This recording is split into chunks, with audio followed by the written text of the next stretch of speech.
संस्थापकाय च धर्मस्य सर्वधर्मस्वरूपिणे अवतारवरिष्ठाय रामकृष्णाय ते नमः।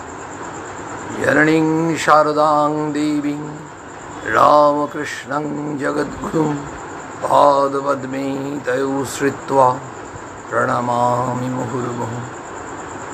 नमः श्रीयतिराजाय विवेकानन्दशूरये सच्चिदसुखस्वरूपाय स्वामिने तापहारिणे। भगवान श्रीरामकृष्णदेव आमादेर सकलेर मा श्री श्री मा शारदा देवी एवं जुगनायक स्वामी विवेकानंदेर चरणे भक्तिपूर्ण प्रणाम निवेदन। आपनादेर सकलके आमार आंतरिक श्रद्धा जानिए आजकेर स्वामीजी प्रसंग शुरू करी। स्वामी शिष्य संवाद এই গ্রন্থ থেকে আমরা বেশ কিছু পর্ব ধরে আমাদের পাঠ আলোচনা চলছে। এই গ্রন্থটি মাহাত্ম্য হচ্ছে একেবারে ডাইরেক্ট কথোপকথন, ডায়ালগ। শিষ্য শরৎচন্দ্র চক্রবর্তী একদিকে, একদিকে স্বামী বিবেকানন্দ। তার মনে অনেক প্রশ্ন এবং প্রশ্নগুলো সবই খুব প্র্যাকটিক্যাল, বুদ্ধিদীপ্ত প্রশ্ন। আর মাঝে মাঝে মনে হয় এই প্রশ্নগুলো শুনলে আমরা স্বামীজির সামনে বসার সুযোগ পেলে স্বামীজিকে এই ধরনের প্রশ্ন অনেকেই করতাম। তাই আমাদের কৌতূহল আরো বেড়ে যাচ্ছে, আমাদের খিদে আরো বেড়ে যাচ্ছে। যত দেখছি তত মনে হচ্ছে আরো চাই, আরো চাই। এই খিদে বাড়া ভালো, কারণ এটা যদি আরো বেশি খেতে পারি, আরো বেশি হজম করতে পারি। স্বামীজি বলছেন না, অ্যাসিমিলেশন অফ আইডিয়াস, হজম করতে হবে, শুধু গিললে হবে না, হজম করতে হবে। স্বামী বিবেকানন্দের ভাবনাকে যত বেশি আমরা হজম করতে পারবো, যত বেশি আমরা আত্মস্থ করতে পারবো, আমাদের দৈনন্দিন জীবনে, প্রাত্যহিক জীবনে আমরা প্রয়োগ করতে পারবো, আমাদের প্রত্যেকের জীবনে এক অসাধারণ উত্তরণ হবে। সে যতই শ্রথ গতিতে হোক না কেন, উত্তরণ অবশ্যম্ভাবী। কারণ স্বামী বিবেকানন্দ মানেই হচ্ছে ইতিবাচকতা, স্বামী বিবেকানন্দ মানেই হচ্ছে ত্যাগ ও সেবা, স্বামীজি মানেই হচ্ছে ভালোবাসার মন্ত্র, স্বামী বিবেকানন্দ মানেই হচ্ছে শক্তি, সাহস, আত্মবিশ্বাস জাগানিয়া মন্ত্র। তিনি যেমন বলছেন না, উত্তিষ্ঠত জাগ্রত প্রাপ্য বরান Nibodhata, arise awake and stop not till the goal is reached। তো সেই আমাদের এগোতে হবে। কিভাবে এগোতে হবে? শুধু নিজের কথা ভেবে এগোলে হবে না, অন্যের জন্য ভাবতে শিখতে হবে। এটাই স্বামীজি বারবার বলছেন স্বার্থ শূন্যতাই ভগবান। স্বামীজিকে তার শিষ্য জিজ্ঞেস করছিলেন, আমরা আগের দিন শুনেছি যে এই তপস্যা বলছেন, এই তপস্যার ফলে কত তার মধ্যে তো শক্তি এসছে। স্বামী অখণ্ডানন্দজি মহারাজের কথা প্রসঙ্গে এসেছিল। তখন স্বামীজি বলছেন তপস্যার ফলে শক্তি আসে, কিন্তু পরার্থে কর্ম করলেই তপস্যা করা হয়। এই কথাটা তিনি বারবার গুরুত্ব দিচ্ছেন, পরার্থে কর্ম কর। স্বামীজি এক জায়গায় বলছেন, কি বলছেন? শ্রদ্ধাবান হও, বীর্যবান হও, পরহিতায় জীবন পাত কর, এই আমার ইচ্ছা ও আশীর্বাদ। তাহলে স্বামীজির ইচ্ছা, আমরা যদি ভাবি আমরা স্বামীজি যা চাইছেন সেইভাবে নিজেদেরকে তৈরি করি, নিজের প্রস্তুত হই, আমাদের পরবর্তী প্রজন্মকে সেই দিশা দেখাবার চেষ্টা করি, তাহলে কি করতে হবে? বলছেন আমার ইচ্ছা, কি ইচ্ছা? শ্রদ্ধাবান হও, নিজেকে শ্রদ্ধা কর, অপরকে শ্রদ্ধা কর। আত্মশ্রদ্ধা ছাড়া আমি নিজেকে ভাবি আমি অত্যন্ত হীন, অত্যন্ত দীন, আমি অত্যন্ত খারাপ, পাপী তাপী, তাহলে নিজেকে তো শ্রদ্ধা করছি না। নিজেকে মনে করতে হবে, অহংকার নয়। Each soul is potentially divine. প্রতিটি মানুষই তো স্বরূপত দেবতা, স্বামী বিবেকানন্দ আমাদের শুনিয়েছেন। তাহলে আমরা কেন নিজেকে ছোট ভাববো? নিজেকে শ্রদ্ধা করব, নিজের উপর আস্থা রাখবো, বিশ্বাস রাখবো, আরেকটি মানুষকেও শ্রদ্ধা করতে শিখব। মানসিক শক্তি, শারীরিক শক্তি, বীর্যবান, আর ও পরহিতায় জীবনপাত কর, অন্যের কল্যাণ কর। করতে করতে তো জীবন চলে যাক, মানে স্বার্থপর হোস না, পরের কথা ভাবতে শেখ। মা বলছেন কেউ পর নয় মা, জগৎ তোমার, জগৎকে আপনার করে নিতে শেখো। আবার মা আবার অন্য একটা সমাধান দিচ্ছেন, বলছে তুমি যাকে পর ভাবছো তাকে তুমি আপনার করে নিতে শেখো।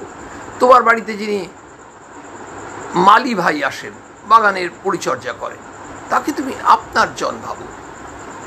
তোমার বাড়িতে যিনি পেপার দিতে আসেন, যিনি বাসন মাজতে আসেন, তোমার প্রতিবেশী, যত তুমি আপনার মনে করার চেষ্টা করবে, নিজের মনে করার চেষ্টা করবে, তত তোমার মধ্যে এই সমানুভূতি জাগবে। অন্যের জন্য একটা অনুভূতি, সেটা সহানুভূতি নয়, সমানুভূতি। এই সমানুভূতি যেটা আমরা ইংরেজিতে বলি এমপ্যাথি, সহানুভূতিতে সিম্প্যাথি। সিম্প্যাথি ছোট, এমপ্যাথি আরো বড়। অন্যের জন্য অনুভূতি হচ্ছে যেন আমার একজনের কেটে গেছে, মনে হচ্ছে আমার কাটলে কি হতো, এই যে ব্যথাটা, এই অনুভূতিটা মা বলছেন আনো। স্বামীজি বলছেন পরার্থে কাজ করো। আজকে মায়ের কথা দেখুন, মা ঠাকুর স্বামীজির কথা সব একসঙ্গে চলে আসবেই। এই যে শিবজ্ঞানে জীবসেবা ঠাকুরই বললেন, স্বামীজি পরে বললেন বহু রূপে সম্মুখে তোমার ছাড়ি কোথা খুঁজিছে ঈশ্বর, জীবে প্রেম করে যেই জন সেই জন সেবিছে ঈশ্বর। আবার স্বামীজি এটাও বললেন ব্রহ্ম হতে কীট পরমাণু সর্বভূতে সেই প্রেমময়, মানে একই ভগবান, একই ঈশ্বর সকলের মধ্যে আছেন, প্রত্যেকের মধ্যে। তিনি সবার মধ্যে আছেন, আমরা প্রত্যেকের মধ্যে বিরাজ করছেন, অথচ আমরা অনুভব করতে পারছি না কেন? তার জন্য স্বামীজি কিছু পরামর্শ দেবেন, কিছু উপদেশ দেবেন, সেগুলো আমরা শুনব। তো আজকে যেটা বলছিলাম, আজকে দেখুন আমরা মাতৃ সন্তানদের জন্য বিশেষ দিন, বড় পুণ্য দিন, মায়ের পুণ্য পদার্পণ তিথি। মায়ের বাড়ি বাগবাজারে যে তিথিটি 1909 সালে মায়ের সন্তান স্বামী শারদানন্দজি মহারাজ, তিনি ওই উদ্বোধন, বাগবাজারে যে বাড়িটি, যেটি মায়ের বাড়ি নামে পরিচিত, আমরা যাই, সেই বাড়িটিতে তৈরি করেন মা যাতে থাকতে পারেন। মা প্রথমে তার আগে কলকাতায় এসে এখানে ওখানে থাকতে হতো, সেই জন্য তিনি কষ্ট করে ওই জায়গাটি ব্যবস্থা করেছিলেন। 1909 সালের যে তিথিতে মা পদার্পণ করেন, সেই পুণ্য তিথিটি হচ্ছে আজকে, এই বছর আজকে পড়েছে। এবং আমাদের সৌভাগ্য যে মায়ের সেই পুণ্য পদার্পণ তিথি মায়ের বাড়িতে, সেই তিথিতেই মায়ের সন্তান, মায়ের প্রিয় সন্তান, খাপ খোলা তলোয়ার নরেন, সেই স্বামীজি চর্চা হচ্ছে। তো স্বামীজি বললেন পরার্থে কর্ম কর, তাহলেই তপস্যা হয়ে যাবে। এখন শিষ্যের মনে কৌতূহল শেষ নেই। আরে বাবা, অন্যের জন্য যে কাজ করব, থিওরিটিক্যালি যতই ভাবি আমাদের তো ইচ্ছে হয় না। শিষ্য জিজ্ঞেস করছেন কিন্তু মহাশয়, পরের জন্য, প্রথম থেকেই পরের জন্য প্রাণ দিয়ে কাজ করবে কজন পারে? মনে অমনি উদারতা আসবে কেন? যাতে জীব আত্মসুখের ইচ্ছাটা বলি দিয়ে পরার্থে জীবন দেবে। বলছে এমন মানুষের মনে এই উদারতা, এই উদার ভাবটা আসবে কেন? আমরা তো বেসিক্যালি আমাদের সবাই তো আমরা নিজেকে নিয়ে ব্যস্ত। তো হঠাৎ করে আমাদের মধ্যে এমন একটা হৃদয়ের সম্প্রসারণ হয়ে গেল, আমরা নিজের সুখের ইচ্ছাটাকে বিসর্জন দিয়ে, না দরকার নেই আমার সুখ, আমি আরও 5 জনের কথা ভাববো, আমার যদি কিছু এক্সট্রা টাকা এলো, সেই টাকা দিয়ে কোথায় আমি একটু ফুর্তি করব, আনন্দ করব, আমার নিজস্ব কিছু স্বাচ্ছন্দ্যের জিনিস করব, শখের জিনিস করব, সে না করে ওই এক্সট্রা টাকা দিয়ে আমি দেখতে পাচ্ছি কোথায় গরিব কয়েকটা ছেলে পড়াশোনা করতে পারছে না, সেই টাকাটা তাদের পড়াশোনার জন্য ব্যয় করবো। এই উদারতা আমাদের আসবে কেন?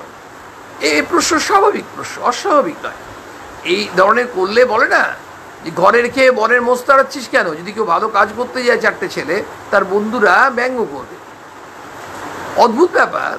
কারণ আসলে কি হয়, আমি যদি ওই কাজটা না করতে পারি, আমার মনে হবে, যেমন এখন একজন প্রসঙ্গত বলি, একজন অ্যাকাডেমিক পার্সন ইন ফ্যাকাল্টি, তিনি বলছেন যে ছেলেমেয়েরা এই অনলাইন পরীক্ষা হচ্ছে, বেশিরভাগ ছেলে মেয়ে বলছে আমার নম্বর দরকার।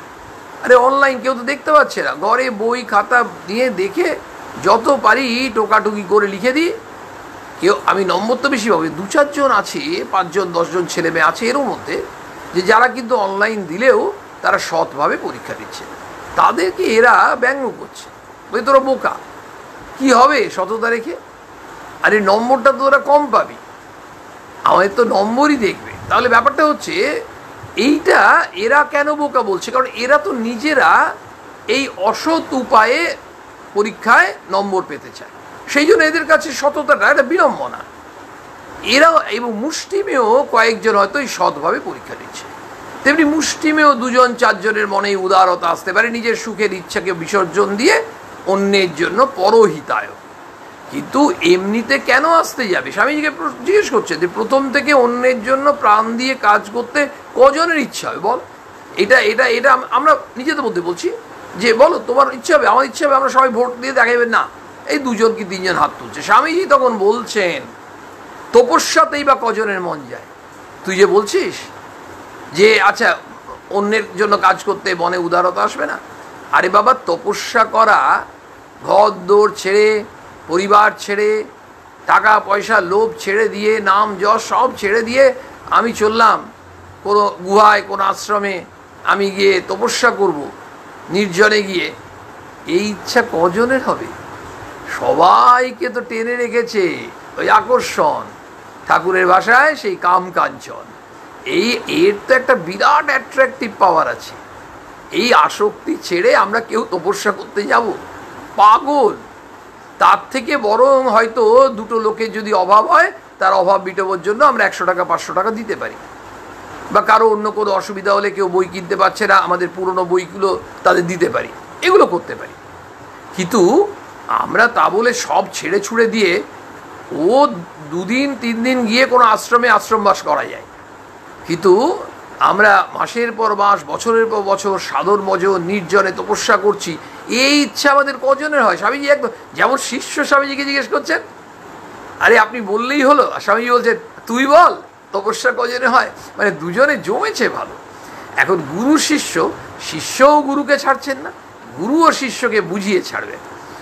বলছেন কাম কাঞ্চনে আকর্ষণে কজনই বা ভগবান লাগবে আকাঙ্ক্ষা করে।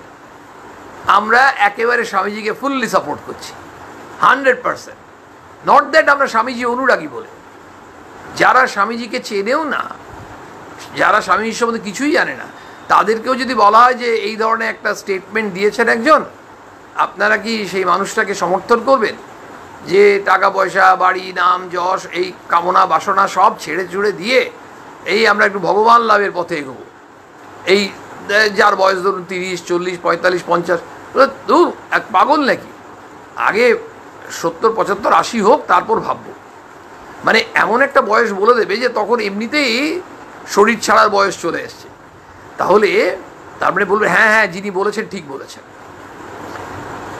তখন স্বামী বলছে তপস্যাও যেমন কঠিন, নিষ্কাম কর্ম একইভাবে কঠিন।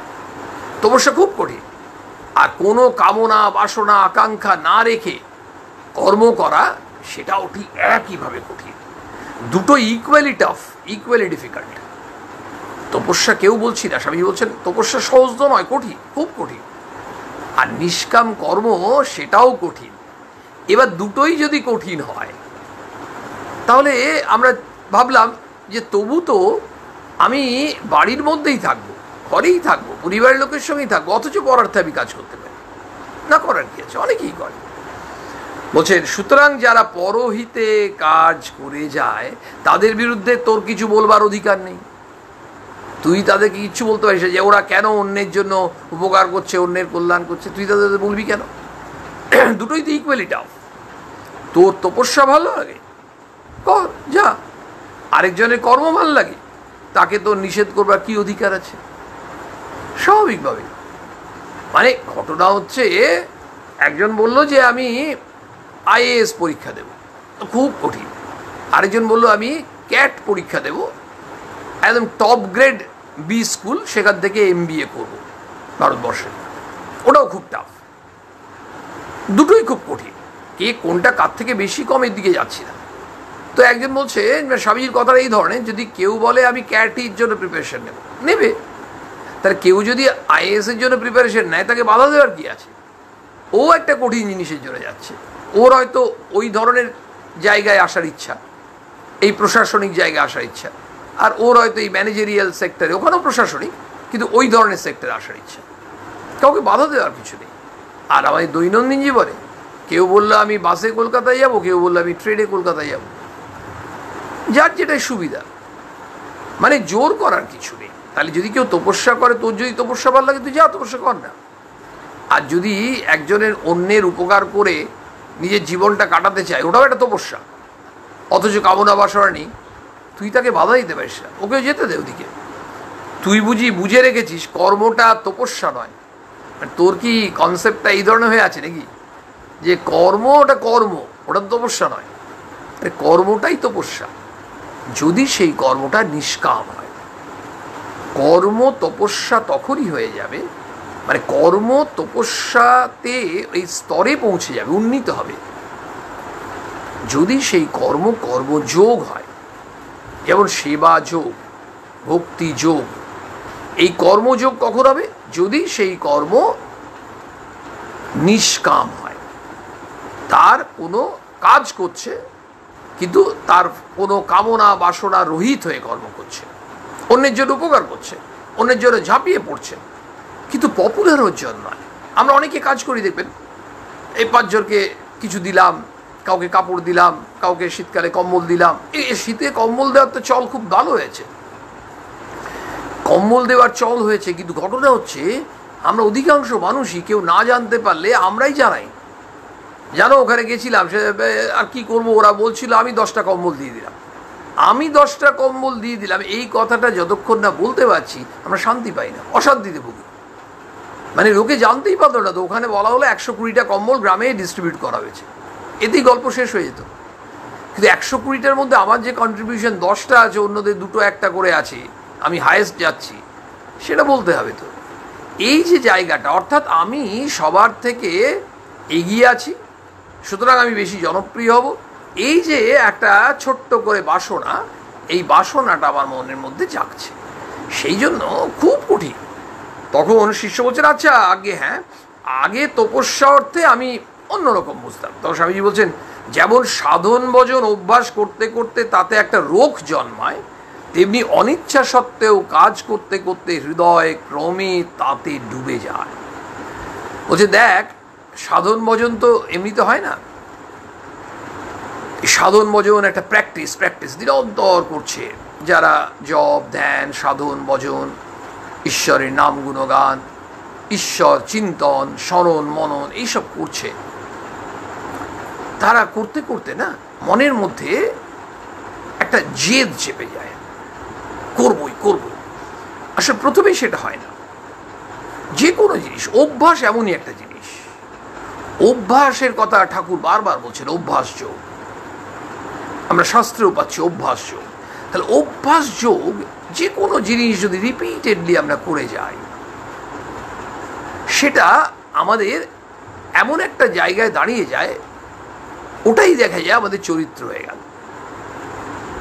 আমরা ধরুন কেউ সত্যি কথা বলা অভ্যাস করলাম, অভ্যাস করতে করতে কেমন হয়েছে, কেউ হয়তো বললো কটা বাজে, আমরা ও 8:17, মানে 8:15 8:20 এই বলতেই আমরা অভ্যস্ত। অনেকে হাসবে, আবার 8:17, না আসলে আমি সত্যি কথা বলছি, আমি দেখলাম এক্স্যাক্ট টাইম 8:17, আমি মোবাইলটা দেখলাম 8:17 বাজে। তাহলে 8:17 জায়গায় 8:15 বা 8:20 বললে ভাগবত অশুদ্ধ হতো না, কিন্তু অভ্যাস। এই করতে করতে দেখা যাচ্ছে একটা রোগ চেপে গেছে, আর মিথ্যাটা বলতে ইচ্ছেই করছে না বা পারছি না। তেমনি যে কোনো জিনিস, এটাই হচ্ছে হ্যাবিট। তো বলছেন যে যখন সাধন ভজন করতে করতে যেমন একটা রোগ জন্মায়, স্বামী বলছেন তেমনি অনিচ্ছা সত্ত্বেও, যেমন প্রথম তো কারোরই পরার্থে কাজ করার খুব প্রবল ইচ্ছা হয়ে যাবে, সাধারণভাবে হবে না।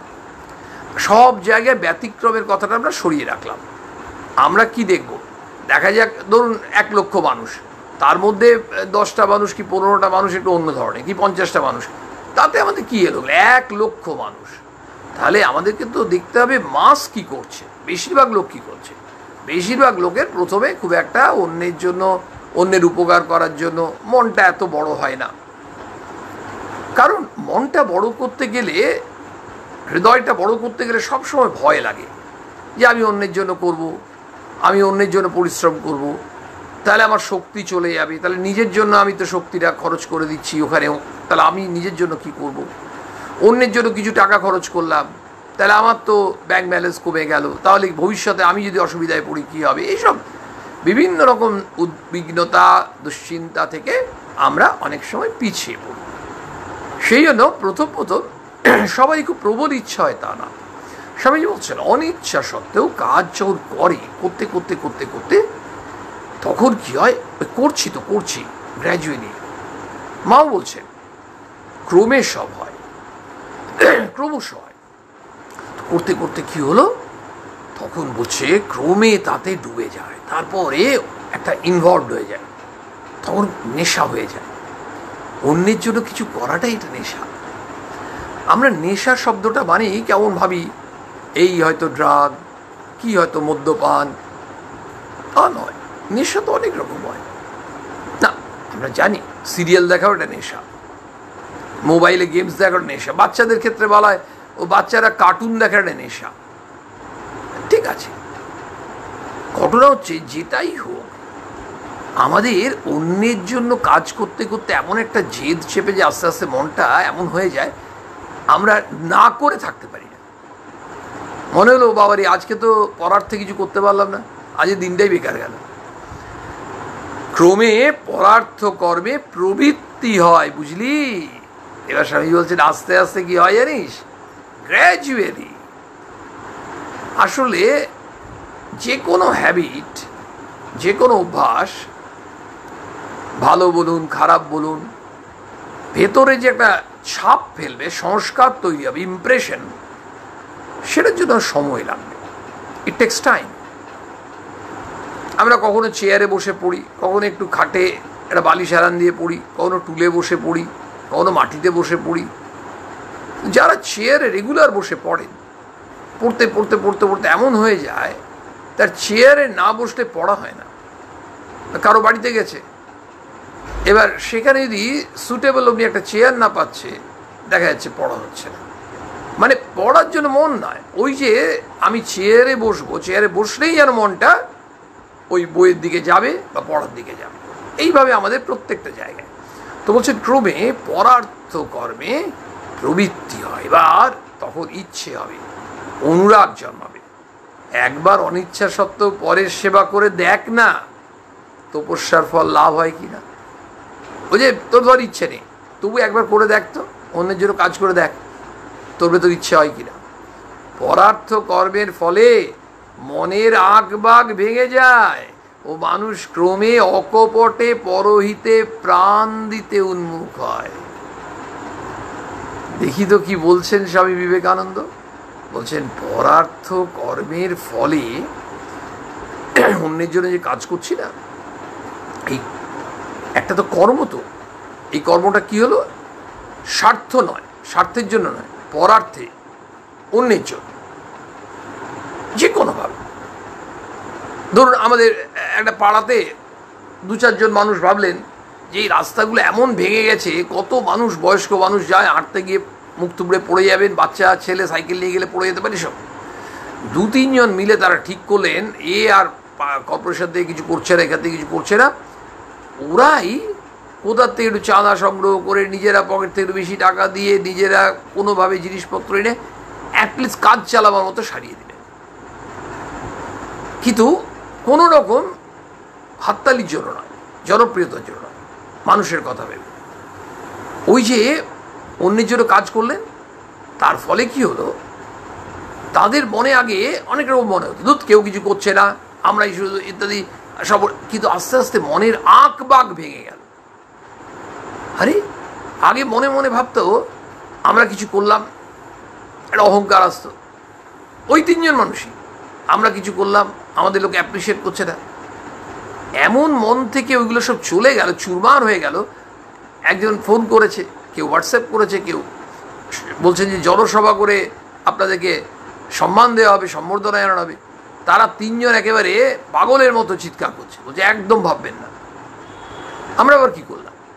মানে অন্যের জন্য কাজ করে ভেতরটার, ওই ভেতরে যে অঙ্কট বঙ্কট ছিল ঠাকুরের বাসায়, সব ভেঙে চুরমার। মানে ওই আঁক বাঁক ভেঙে গিয়ে কি হয়, সরল হয়ে যায়। আমরা যত জটিল তত আমরা কিন্তু স্বার্থপর। যত সরল, যত উদার, যত পবিত্র চিন্তা করতে পারবো, তত অন্যের কল্যাণ চিন্তা। তখন আমাদের মনের আঁক বাঁকগুলো ভেঙে যাবে। ভেঙে গিয়ে কি হবে, আমরা কি হব, ক্রমে অকপটে, কোনো কপটতা থাকবে না, কোনো ছল চাতুরি থাকবে না। আরে স্বামীজি আমাদের বলছেন চালাকি দ্বারা কোনো মহৎ কাজ সিদ্ধ হয় না। আমরা তো বেশিরভাগ জায়গায় ভণ্ডামি করি, চালাকি করি, আমরা শ্রুড এমন আচরণ করি যে লোককে বুঝতে দিচ্ছি না। কারণ আমাদের মনের মধ্যে প্যাঁচ আছে, কপটতা আছে, আঁকবাক আছে, অঙ্কট বঙ্কট আছে, সেগুলো সব চলে যাবে। কি করে যাবে? পরার্থে কর্মের ফলে। এটা এমন নয় যে কোথাও দেওয়ালে ক্র্যাক করেছে, ছাড়িয়ে দিয়ে আবার প্লাস্টার করা হলো, রং করে দেওয়া হলো, পরিষ্কার দেখা যাচ্ছে। এখানেও প্লাস্টার করতে হবে। এই প্লাস্টার অন্য ধরনের। আমাদেরও তো ভেতরটা ভেঙে গেছে, কিন্তু এই ভেঙে গেছে এই প্লাস্টারটা কি করে হবে? এই প্লাস্টারটা হচ্ছে না, আমাদের মনের মধ্যে যে প্রবৃত্তিটা জন্মেছে, এটাকে আরো আরো কন্টিনিউ করে যেতে হবে। বলছেন আমরা তো অকপট, সরল হয়ে গেছি, তখন অন্যের কল্যাণে লোকে নিজের প্রাণ দিতেও পিছিয়ে পড়ে না, মানে এত দূরও হয়ে যায়। মানে আগে কে বা প্রাণ করিবে দান, তারই লাগি তাড়াতাড়ি। তো তখন মনে হচ্ছে যেন কেন আমি এগিয়ে যাব। মানে এই যে ধরুন বন্যায়, ভূমিকম্প, ঝড়, এইসব যে জায়গায় রিলিফে যান যারা, তাদের তো খুব স্বাভাবিকভাবে অনেক রিস্ক নিতে হয়। এই যে দেখুন, এই গত প্রায় 1 বছর 3 মাস মতো হয়ে গেল, সে আমরা মার্চ 2020 থেকে এই অতিবারী অবস্থার সঙ্গে সবাই এর শিকার হয়েছি। কিন্তু এটা তো ঠিক, স্বাস্থ্যকর্মীরা, চিকিৎসকরা, সিস্টাররা, স্বাস্থ্য ডিপার্টমেন্টের সঙ্গে যারা কর্মীরা, পুলিশ কর্মীরা, বিভিন্ন এই ধরনের যারা সরাসরি যুক্ত, তারা কিভাবে একেবারে সোলজারের মতো কাজ করছেন। এবং এই যে তারা কাজ করে যাচ্ছেন, ক্রমশ নিরন্তর করছেন, প্র্যাকটিক্যালি তারা তো জানেন মানে আমরা যে কোনো সময় খুব সিরিয়াসলি ইনফেক্টেড হতে পারি, ইভেন লাইফও যেতে পারি। কিন্তু তা বলে তারা কিন্তু পিছিয়ে আসছেন তা নয়, একেবারে প্র্যাকটিক্যাল এক্সাম্পল। তখন এবারে শিষ্য এমন একটি প্রশ্ন করছেন যেটা আমাদেরকে যে কেউ প্রশ্ন করবে। অনেকে বলবে তোমরা তো খুব স্বামী বিবেকানন্দের প্রসঙ্গ শোনো, খুব বইটই পড়ো, ধর্মসভা অ্যাটেন্ড করো, ঠাকুরের কথা শোনো, তোমরা মায়ের সন্তান, ঠাকুরের সন্তান। বলো তো আমি অন্যের উপকার করব কেন? এ প্রশ্ন অনেকেই করবে। শিষ্য জিজ্ঞেস করছেন, কিন্তু মহাশয় পরহিতের প্রয়োজন কি? এতক্ষণ তো আপনি সব বোঝালেন, এবার আমাকে একটা কথা বলুন তো, অন্যের হিত, অন্যের কল্যাণ, অন্যের মঙ্গল, এটা করার প্রয়োজন, দরকারটা কি? কেন অন্যের কল্যাণ করবে? স্বামীজি এর কি উত্তর দেবেন, সেটার জন্য আমরা একেবারে উৎসুক। কারণ এটা আমাদের অনেকেরই। কারণ একজনকে যদি কাউকে বলা হয় যে ভাই তুমি না একটু অন্যের উপকার করো, বলো আচ্ছা করতে পারি, কেন করব? কেন করব তার উত্তর যদি আমরা না দিতে পারি, তিনি নাই এগোতে পারেন। তিনি বলে আমাকে তো বোঝাতেই পারলেন না অন্যের উপকার কেন করব। বলে তুমি নিজের উপকার, নিজের জন্য এত যত্ন নিচ্ছ কেন? বলে আমি আমার শরীরটাকে ভালোবাসি, আমার জামা কাপড় ভালোবাসি, আমার রূপ ভালোবাসি, আমি আমাকে যেমনভাবে ইচ্ছে সাজাবার জন্য যা ইচ্ছে করতে পারি। কিন্তু ওই লোকটা খেতে পাচ্ছে না, তার জন্য আমার ভাবনার কি আছে? সমাজে আরও অনেক লোক আছে, ভাবুক, সরকার ভাবুক, গ্রামে হলে পঞ্চায়েত ভাবুক, এটা আমাদের অনেকেরই এড়িয়ে যাব এবং যুক্তি দেবো আমরা, আমি কেন করব। তাই শিষ্য এমন একটি প্রশ্ন করেছেন যে জায়গাটা আমরা দরকার হলে আজকে যতটুকু আমরা আলোচনা করতে পারবো, দরকার হলে আমরা পরের পর্বে এটা আবার আলোচনা করবো। এটা খুব সিরিয়াস কোয়েশ্চেন। পরহিতের প্রয়োজন কি? স্বামীজি উত্তর দিচ্ছেন, প্রথম সেন্টেন্সটা একেবারে বোমা। বলছেন নিজ হিতের জন্য, নিজ হিতের জন্য। পরহিতের প্রয়োজন কি? অন্যের কল্যাণ করার কি দরকার? নিজ হিত, নিজের কল্যাণের জন্য। আমাদের এটা খুব সহজে বোধগম্য হবে না, স্বামীজি আমাদের আরো ভালো করে বোঝাবেন। অন্যের কল্যাণ করলাম, তাতে নিজের কি কল্যাণ হলো? একটা দুটো তিনটে উদাহরণ নিই না, দেখুন। একটা উদাহরণ, একজন রাস্তার আপে একজন ঠেলা করে প্রচুর বস্তা নিয়ে যাচ্ছে, চালের বস্তা, আটার বস্তা, এই ধরনের নিয়ে। আপটায় সেই ভদ্রলোক যিনি ঠেলাটা টেনে নিয়ে যাচ্ছেন, ভালো শক্তি আছে কিন্তু পারছেন না, খুব ঘামছেন, ঘাম বেরিয়ে যাচ্ছে কিন্তু আর টানতে পারছেন না। হয়তো পেছন থেকে দু তিনটে ছেলেরা সাইকেল নিয়ে যায়, অনেক সময় বেরিয়ে চলে যায়। হঠাৎ কেউ ভাবলো যে আচ্ছা দেখি না, ও স্বামীজিকে পড়েছে বলছি না, এই চাচার কষ্ট হচ্ছে। দুটো ছেলে পরে আসছিল সাইকেল নিয়ে, আগেরগুলো চলে গেল, চাচার খুব কষ্ট হচ্ছে, ঠেলে দিই। চাচা আমরা তাহলে ঠেলে দিই। চাচা বলছে ঠিক আছে, তোমরা ঠেললে তো ভালো হয় ভাতিজা। ব্যাস, ওরা দুজন ঠেলতে শুরু করে দিল, আপটা উঠিয়ে দিল, তারপর ভদ্রলোক আবার টেনে নিয়ে যাচ্ছেন। বলছে বেটা তোমরা ছিলে বলে আমি আজকে পার হয়ে গেলাম। না না না না। আচ্ছা, এই ছেলে দুটো জানে না কি হলো, একটা জানে ও তার উপকার হলো, এটুকু জানলো তার উপকার হলো, এতে যে নিজেদের আবার কিছু কল্যাণ হয়েছে সেটা তো বুঝতে পারছে না। স্বামী বিবেকানন্দ বলছে নিজের কল্যাণ হয়েছে।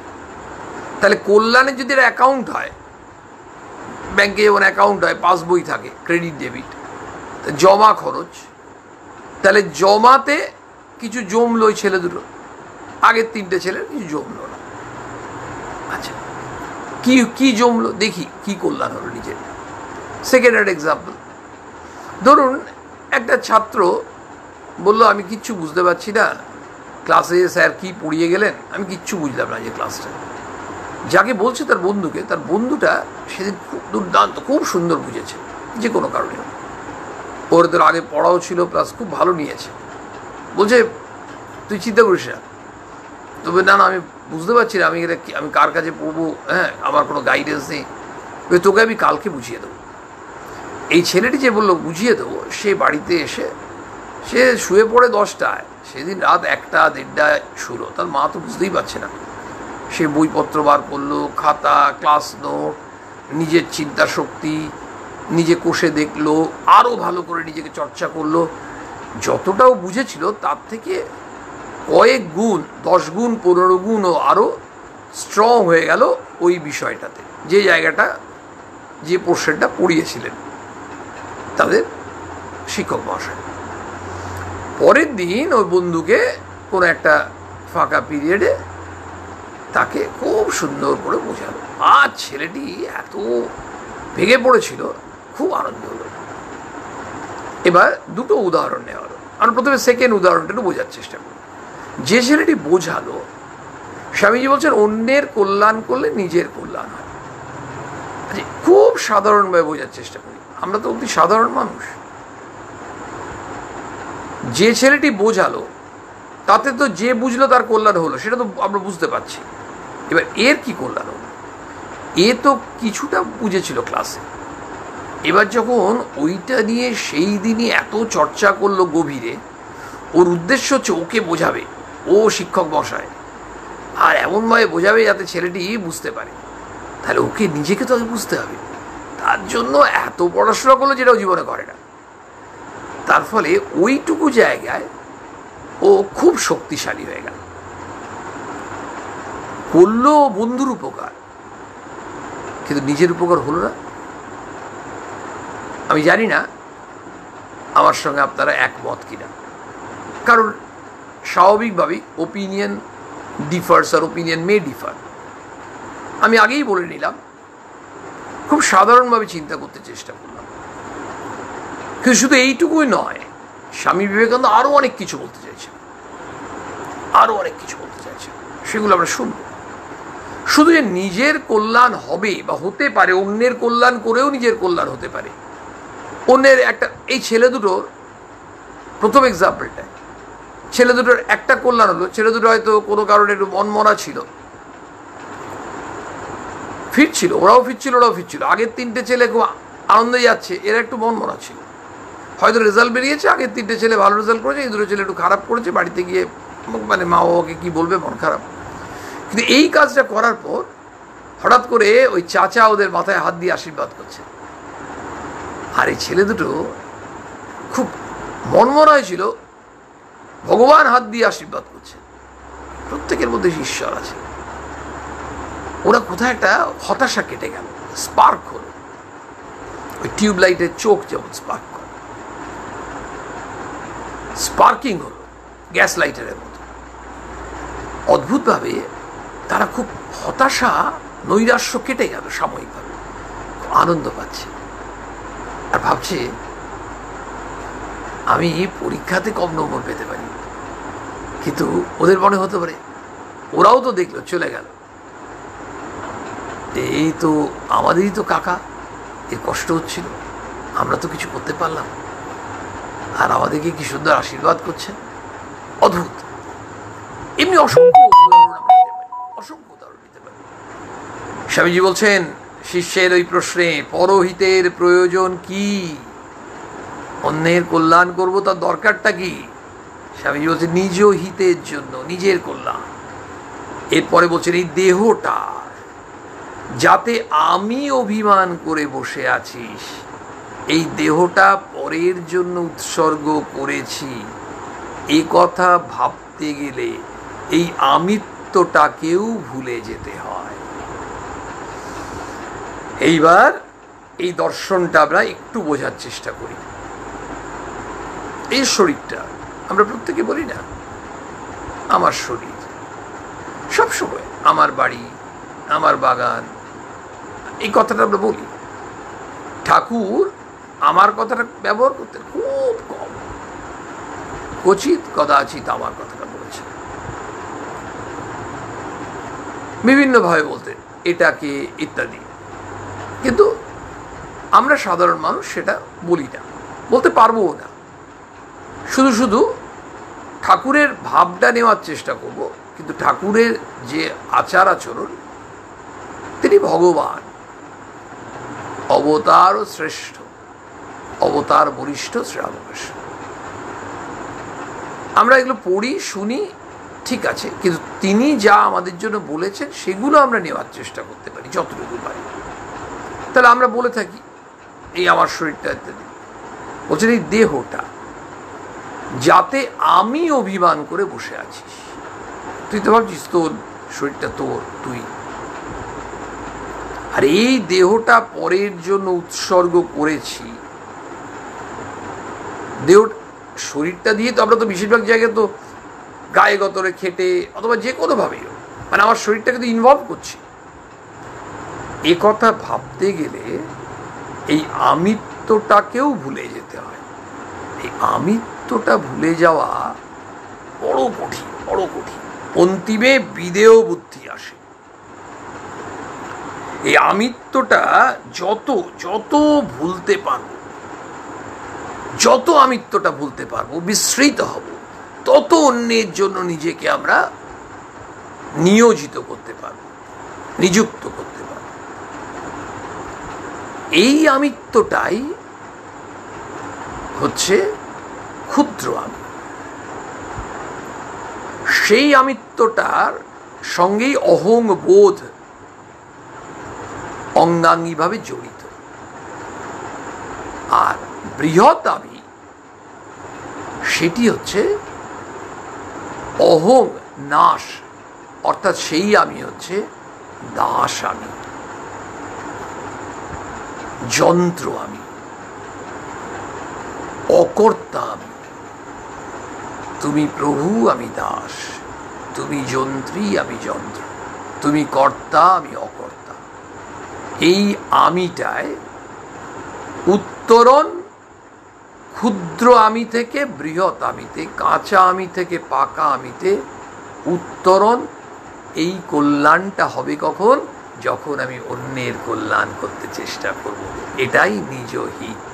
আমরা দুটো ছোট এক্সাম্পল নিলাম কেন? ছোট ছোট করে একটু বোঝার জন্য। স্বামীজির ফিলসফি এইভাবে এগোচ্ছে। আগামী দিনে আমরা এই বিষয়টা নিয়ে আবার আলোচনা করতে বিনম্রভাবে প্রয়াসী হব। আপনাদের সকলকে শ্রদ্ধা, প্রণাম, নমস্কার জানিয়ে আজকে নিবেদন শেষ করি।